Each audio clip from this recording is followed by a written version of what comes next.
జయ శ్రీమన్నారాయణ. మనం భగవద్గీత శ్లోకాలు నేర్చుకుంటున్నాం కదా. అందులో మనం ఇవాళ 4వ అధ్యాయం 36వ శ్లోకం చెప్పుకుంటున్నాము. అపి చేతసి పాపేభ్యః సర్వేభ్యః పాపకృత్తమః సర్వం జ్ఞానాప్లవేనైవ వృజినం సంతరిష్యసి.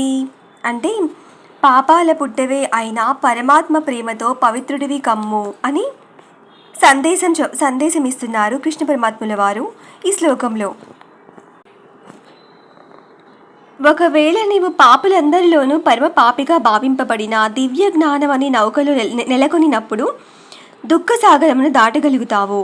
శ్రీకృష్ణుని సంబంధములో తన సహజ స్థితిని సక్రమంగా తెలుసుకోవడం ఎంత మంచిదంటే అది వెంటనే మనిషిని ఆ అవిద్యాసాగరంలో కొనసాగే జీవన సంఘర్షణ నుండి లేవనెత్తుతుంది. ఈ భౌతిక జగత్తు ఒక్కొక్కప్పుడు అవిద్యాసాగరంగాను మరొకప్పుడు మండే దావాగ్నిగాను చెప్పబడుతుంది.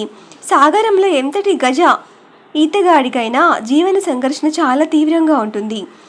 ఎవడైనా ముందుకు వచ్చి ఆ ప్రయాసపడే ఈతగాడిని సముద్రం నుండి లేవతీస్తే గొప్ప రక్షకుడే అవుతాడు.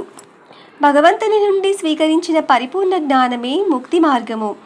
కృష్ణ భక్తి భావన నౌక చాలా సరళమైనది.